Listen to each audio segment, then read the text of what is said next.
it's just the facts.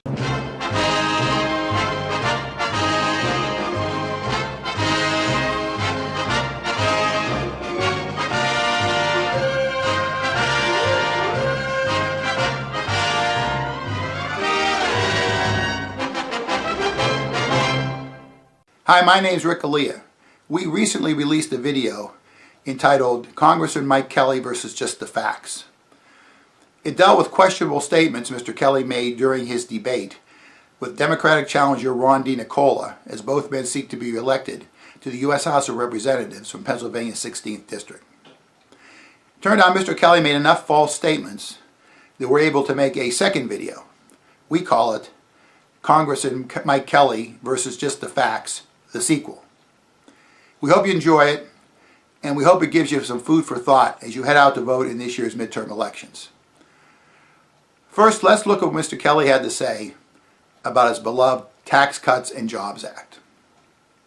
And if you want to talk about polarization, do you know the Tax Cuts and Jobs Act? Do you know how many Democrats voted for the Tax Cuts and Jobs Act? None. Not one in the House, not one in the Senate. Let's see if we can find some reasons why the Democrats didn't go along with the Tax Cuts and Jobs Act. For starters, let's look at a Brookings Institute study called The Effects of the Tax Cuts and Jobs Act's Preliminary Analysis. According to the study, the act makes the distribution of after-tax income more unequal, raises health care premiums and reduces health care insurance coverage, reduces federal revenues by significant amounts even after allowing for its impact on economic growth. If not financed with concurrent spending cuts or other tax increases, it will raise federal debt and impose burdens on future generations. And if it is financed with spending cuts or other tax increases, it will, under most plausible scenarios, end up making most households worse off than if it had not been enacted. The act stimulates the economy in the near term, but the long-term impact on GDP will be small. Everybody benefited from the Tax Cuts and Jobs Act. Let's see who really benefited the most from the Tax Cuts and Jobs Act. Here's a quote from Senator Marco Rubio. There is still a lot of thinking on the right that if big corporations are happy, they're going to take the money they're saving and reinvest it in American workers. In fact, they bought back shares, a few gave bonuses. There's been no evidence whatsoever that the money's been massively poured back into the American worker. From Business Insider, real average hourly earnings, adjusted for inflation, of production and non-supervisory employees dropped 0.2% in June 2018 from 1 year earlier. And the 2% gain in nominal weekly median earnings from the second quarter of 2017 to the second quarter of 2018 was outpaced by inflation, which registered 2.7% over the same period. Here's a chart from the Bureau of Labor Statistics that shows how wage growth has slowed since President Trump took office. So where's this money going? Well, the New York Times reported stock buybacks are expected to reach a record $1 trillion this year. These buybacks cause the price of stock to rise. This benefits executives, many of whom are compensated with stock themselves, and investors, but do little for workers, most of whom own little or no stock. Because so much money has been spent on stock buybacks, the GOP prediction that the tax cuts would encourage spending on equipment and factories has not come to fruition. There has been just a modest increase in investment this year.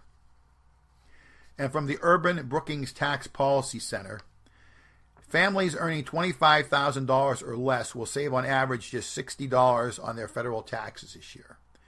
Families making between $48,600 and $86,000 will save $930. Families in the top 1% will save an average of $51,140. None of these facts back up Mr. Kelly's claims of the far-reaching benefit of the Tax Cut and Jobs Act. Now let's look at Mr. Kelly's claims about the economic growth that has occurred since Donald Trump became president. All right. The greatest economic recovery in the history of this country. In the first part of this presidency, you have seen a rise in manufacturing jobs. You have seen the most significant rise in our economy that the country has ever seen. It's just facts. Mr. Kelly is correct when he says manufacturing jobs have been rising. But since he wants to talk about facts, here are a couple of them he didn't mention. According to the U.S. Department of Labor's Bureau of Labor Statistics concerning average monthly net job growth, President Trump, in his first 20 full months as president, added 190,200 net jobs per month. President Obama, in his last 20 full months as president, added 210,900 jobs per month. That's a difference of 20,700 jobs per month.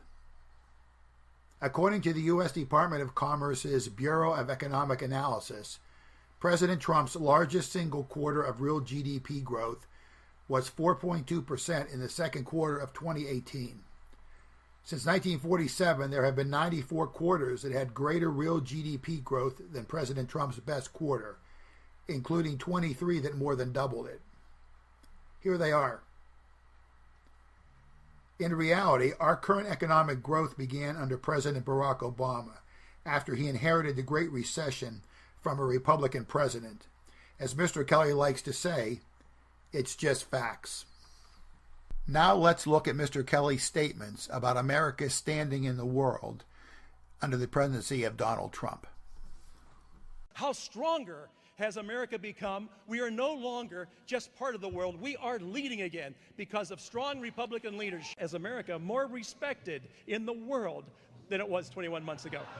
The answer to that is no.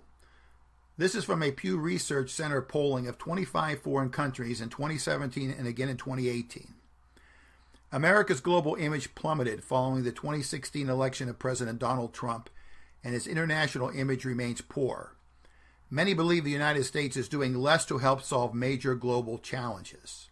International publics express significant concern about America's role in world affairs. Large majorities say the United States doesn't take into account the interests in countries like theirs when making foreign policy decisions. There are signs that America's soft power is waning, including the fact that while the United States maintains its reputation for respecting individual liberty, fewer believe this than a decade ago. This chart really tells it all. The first column shows the percentage of people in various countries who had favorable views of the United States at the end of Barack Obama's presidency. The second and third columns show favorability levels in 2017 and 2018. The fourth column is the change between 2017 and 2018. And the last column is the main one, as it shows the change from the end of President Obama's presidency to today. As you can see, in only 3 countries, Russia, Israel, and Kenya, do we have a higher favorability rating than at the end of President Obama's presidency. This chart shows how much confidence there is that President Trump will do the right thing regarding world affairs. As you can see, a high majority of countries give him a negative overall rating in that area. Only 4, the Philippines, Israel, Kenya, and Nigeria, have a net positive outcome. So as you can see, this is another case where Mr. Kelly's claim isn't backed by the facts. Thank you for watching our video. We invite you to go to our website, Letters to Mike Kelly. There you'll find a collection of correspondence to and from Mr. Kelly on various issues. I think it provides an enlightening look at the candidate. Most importantly, please go out and vote on November 6th. Remember, this is the election of your lifetime.